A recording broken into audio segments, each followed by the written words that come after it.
Noam Chomsky is well known as a linguist. He's well known as a political dissident. He is also an atheist. So we're claiming him as one of our own. The thing we got to acknowledge about atheists is the only thing that really unites us is the lack of belief in any God. I mean, any community that's produced both Emma Goldman and Ayn Rand, Christopher Hitchens, and Tariq Ali is politically pretty heterogeneous. Yeah, but covers the waterfront. But what gives our community meaning and what gives ACA its cohesion is the fact that we are in the Bible Belt in the midst of the Bush-Ashcroft era. Yeah. That has a real ominous ring. That does have a real ominous ring. The Bush-Ashcroft era. Ooh. Historians down the years will recall the Bush-Ashcroft era. Yes, John Ashcroft, or Mullah at the Justice Department. Don't let it be said that justice is not decided by clerics here in America, ladies and gentlemen. So we have issues that well, are we at least going to be able to hear the audio, maybe? We can play some of the audio. That'd be great. The thing I want to get into about Noam Chomsky is, unlike our group, he puts a lot of emphasis when he writes about politics on foreign policy. And I guess that where that ties in with his atheism is skeptical inquiry. He's very much a dissident. And the thing is, I mentioned some provocative thinkers among atheists of different political stripes. Atheists tend to be provocative thinkers, whether it's Camille Paglia, Ayn Rand, Emma Goldman, and so on and so forth. Well, the very nature of it is provocative, especially when you live in a culture that is dominated by religion, so there's no way you can avoid that. So just, I mean, existing at all is provocative for an atheist. Right. Really. And so being someone who's into skeptical inquiry and universal ethics, Noam Chomsky's a critic about the centralization of authority that benefits few people at the expense of a very many. And when it comes to this linguistics research, tell you what, I know this is going to get real detailed, and I want to get into it in all the detail that you want to do. Right. But let's go ahead and finish with the announcements, just after the introduction. We'll have Keryn do the news, the usual format, and then we'll go ahead and we'll get into Chomsky, and you can talk about why he's important to us, and but why anybody who really cares about what's going on in the world might think that he has a few worthwhile things to say, and why this, and this event is coming up. So, just to wrap up some of the announcements, if you are a first-time viewer to this is a show about atheism, and we've been on the air a little over 6 years, and we are a live call-in show.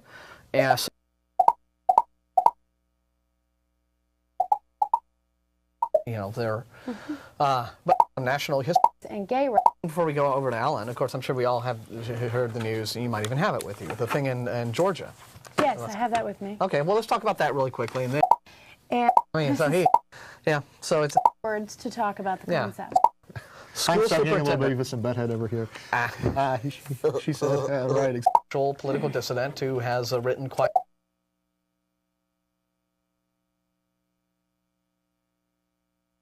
In the group. Just kidding. Yes, well. This is my first week here. Yeah, sort of. So, wow. Oh, on the show. Wow. Yeah, I'm new to you. Yeah, that's it, to folks at home.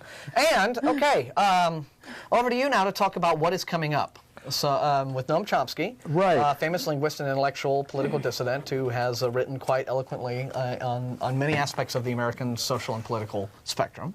And the world. And it's a global, how American, of course, like you mentioned, foreign policy, how American political spectrum influences what goes on in the world. And it does, because we are the world's superpower. Our economy is something like, 30-35% of the world economy. What America does has global repercussions pretty much across the board. And this is a documentary presentation.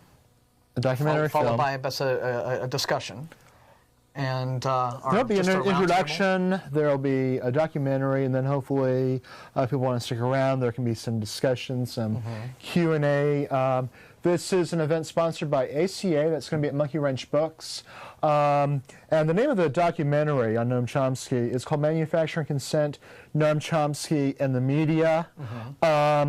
Which is both a film adaptation of a book he did with Edward Herman called Manufacturing Consent that looks at the concentration of ownership in news media and how that impacts the range of political discourse in our society.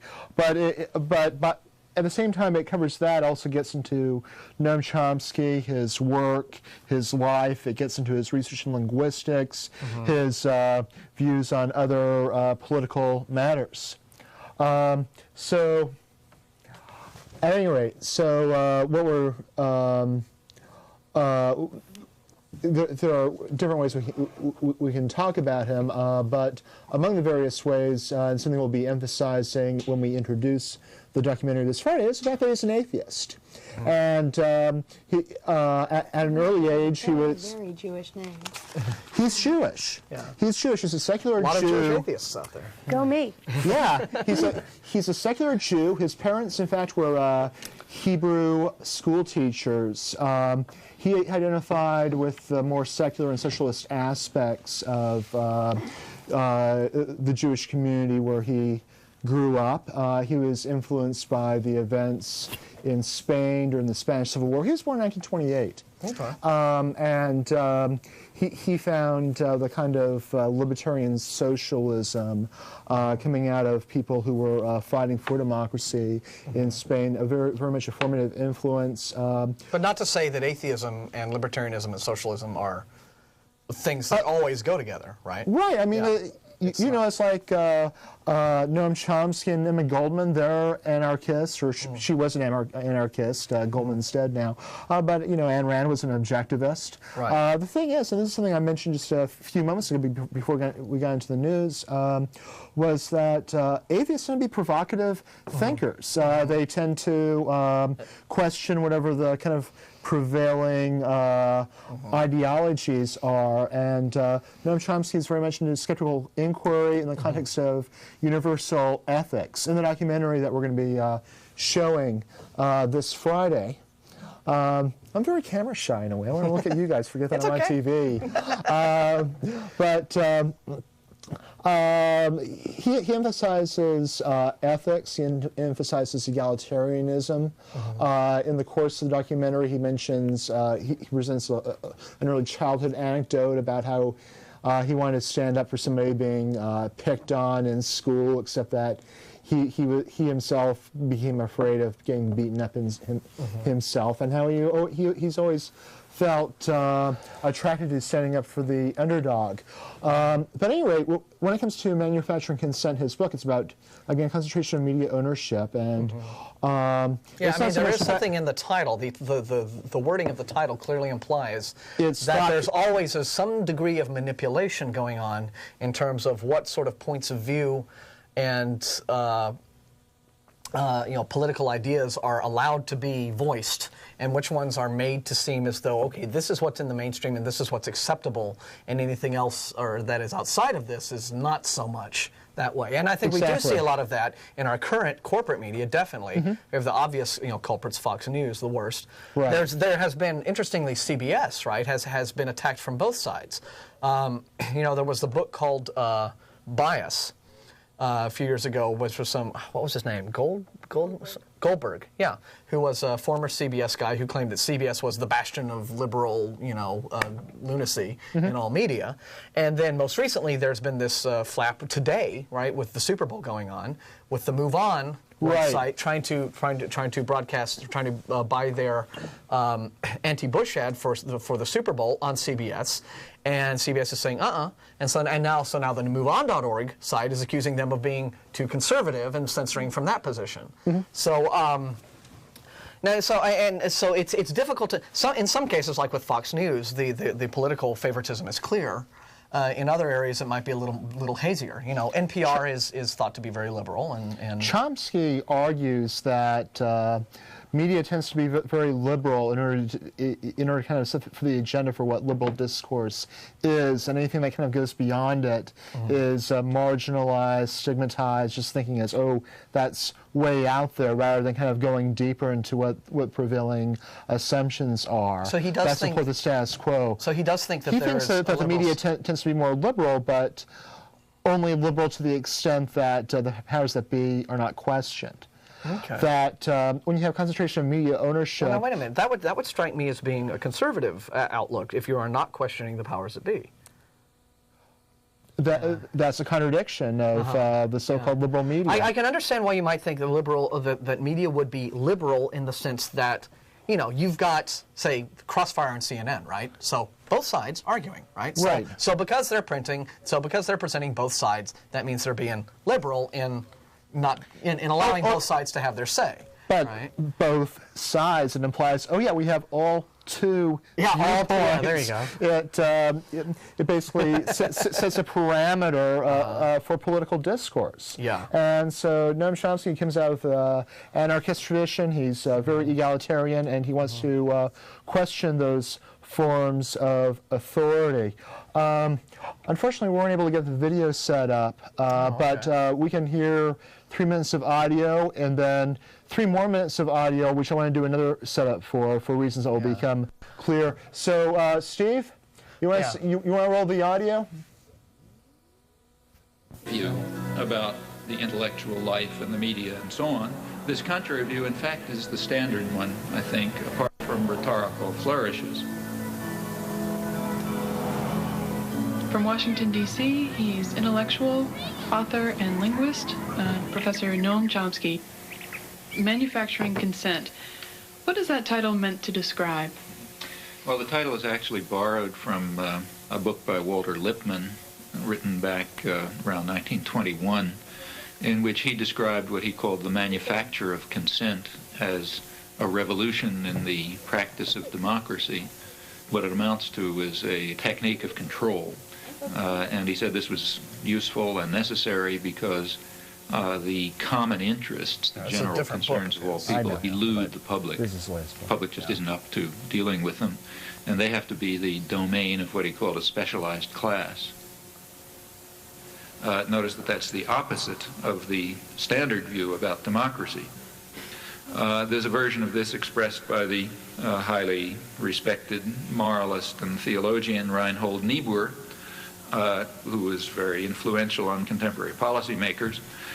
His view was that rationality belongs to the cool observer, but because of the stupidity of the average man, he follows not reason but faith. Okay, let's pause right there, because I think that's a worthwhile point to make. You know, tying in a lot of his ideas with you know, why these kinds of discussions are relevant to atheism, and that is that you can really only discuss what impacts us as a culture, as a civilization, as a country with political influence, through rational discourse, through critical thinking, through trying to examine all sides of an issue, seeing which is best supported by available evidence, by the most reasoned outlook on things. Religion and supernaturalism promoting faith and promoting the acceptance of authoritarianism through faith can in fact be destructive in that regard, because of course what it leads to is just complacent believers believing what they're told. And I think it leads to also movements like what we've seen with the Christian terrorist guy, who has his faith, that he has his God, who has higher laws, that he doesn't have to be part of this big community, that he can in fact pass judgment. You know, he has this right to do this, pass judgment on his fellow citizens, because you know he has a faith-based position, not a rational one.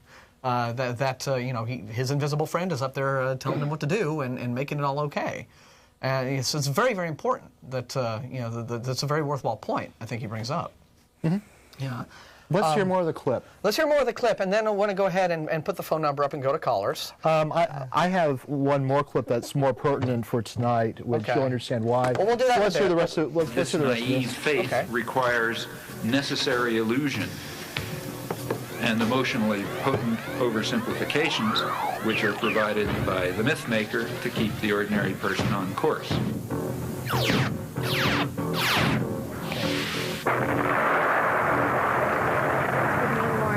Okay, let's stop here. Yeah, all right. Let's stop here. Coming up, we might get a little bit more of this clip, but there's something else I want to get into. We're part of some very important counter-programming tonight, because as you acknowledged, we're opposite the Super Bowl. Okay.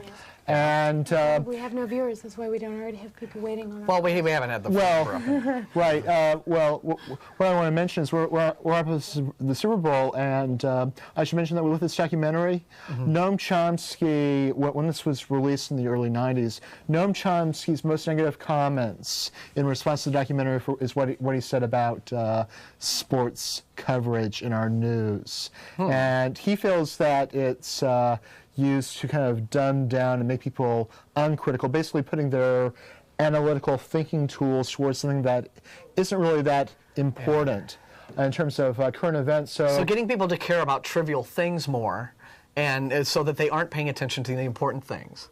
Right. Yeah, so it's like if everyone out there, if everyone in America, right, is so worried about, oh no, Ben Affleck and Jennifer Lopez broke up again.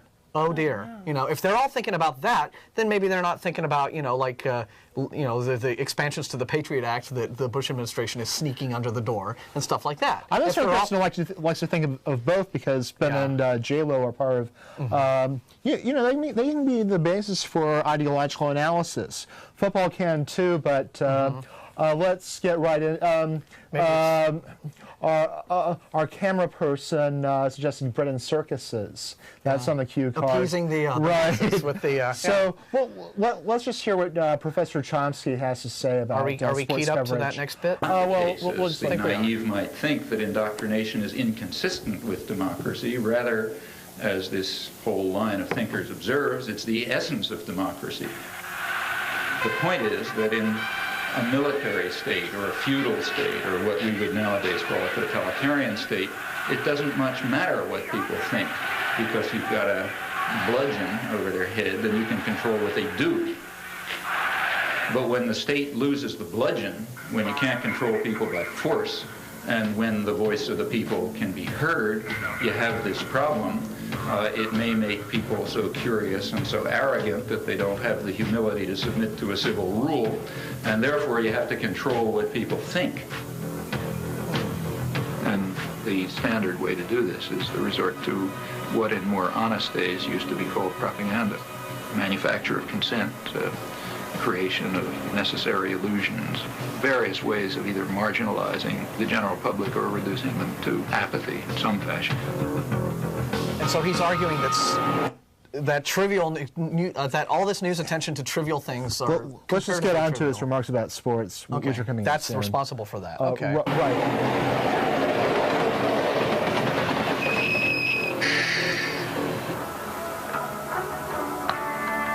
Now, there are other media, too, whose basic social role is quite different. It's diversion. There's the real mass media, the kinds that are aimed at, the guys who Joe Sixpack, that kind. The purpose of those media is just to dull people's brains.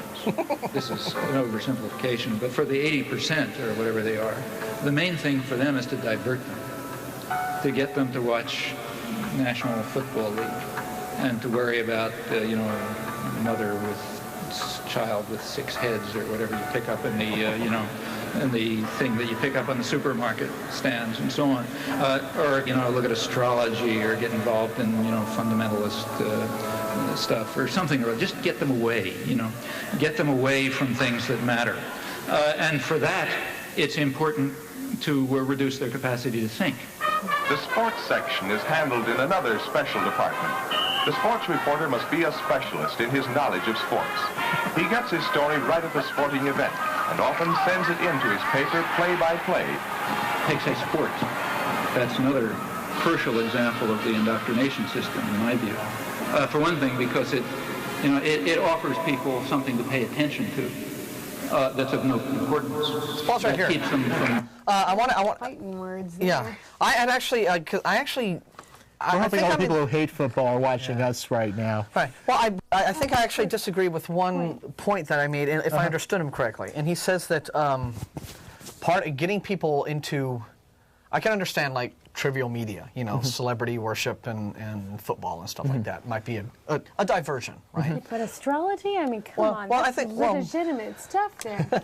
Well, no, I think that when he went on to mention like fundamentalist thinking and what have you, I actually don't see that as being a tool that is used to get people away from involvement. I actually think that is a tool that is used to get people into being more involved but again, manipulated to get into involvement from a particular ideological agenda. That's a very good point. You know, I mean, fundamentalism is not. I mean, especially the way it's been going in this country, right? I mean, it has been a very useful tool for the religious right, which is very politically motivated. Been great for Ashcroft, great for Falwell. Great for. We've been substituting fundamentalism for politics. But other things I see as being the case. It's another way. Well, you could also say it's dumbing down the masses at the same time. It's mobilizing them. It is, but it's dumbing them down. Dogma. It's dumbing them, feeding them a dogma, but it's feeding them a dogma in a way that is useful to groups with political agendas, whereas just getting people dumbed down on, zoning out on football or, trading spaces. That's part of the manufacturing consent, though. Yeah, but that's, but like getting people zoned out on football doesn't really satisfy, help anyone with a political agenda, attain power. Dumbing people down on something like religious fundamentalism or supernaturalism or conspiracy, I don't want to get into that again, but, the various theories about, It's mobilizing as a political force. That's more useful. I mean, it means a manufacturing consent that I think is actually politically useful to certain groups, like the Christian Coalition, religious right, which are also being used in service of an elite. We have, in addition to Ashcroft, we have Mr. Halliburton himself, Dick Cheney, in the Bush White House as well. Okay. Is there, we're going to have that phone number up. If there's anyone not watching the Super Bowl who wants to chime in on media or complain about the comments that just heard from this. If everybody is watching the Super Bowl, you can at least watch this episode again on Tuesday, right? Yeah, that's it. So, but we're going to go ahead and have the phone number up. But if there's any more on the subject you want to discuss, or if there's any more clip to listen to, is there any more of that to go on, or did you want to? I guess we can just. Let him finish up. Yeah, we'll play this one bit out to the end. Keeps them from worrying about things that matter to their lives that they might have some idea about doing something about.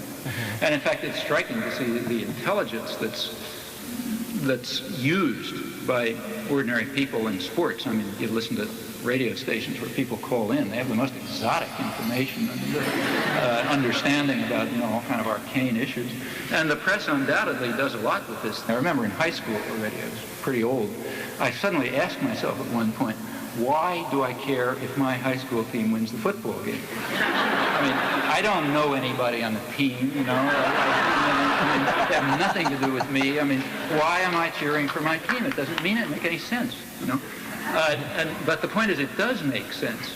It's a way of building up irrational attitudes of submission to authority and, group cohesion behind, leadership elements. In fact, it's training in irrational jingoism. Okay, let's pause here. That's also... Yeah, again, just to, play devil's advocate here. I mean, sometimes a cigar is just a cigar, right? Right. I mean, there's nothing wrong with, if people find football games are entertaining, if it's entertainment, okay, fine. It's not necessarily always about, it's not some nefarious movement to dumb down the public with high school football games. I don't know that that's necessarily always the case. I do think that when you do have excessive media attention, there's a lot of media out there that is geared towards really, really trivial, stupid stuff. And again, maybe there's a point there. And again, I also think that you can see that going on when you have like a lot of these corporate news networks, Fox, what have you, to some degree MSNBC, when a lot of times they'll talk about manufacturing, they'll manufacture stories. They'll have these pseudo stories about some important issue, right? And then they'll present it, and then they'll have some talking head will come on and give his view of why this is important. It's bullshit. I mean, it's bull. It's nothing. It's right. I mean, there's nothing. There's no substance.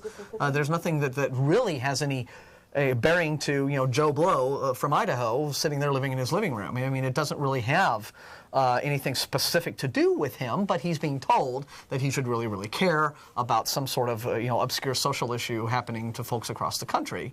And maybe this can be a good example of that kind of distraction. I mean, I think there can be kind of political and social value to sports depending on who the participants are, and also the kind of symbolism involved. I'm thinking about Muhammad Ali when he had trouble being able to fight because he refused to serve in Vietnam on religious grounds. He's a black Muslim. Right. in cases like the WNBA, I mean, to the degree to which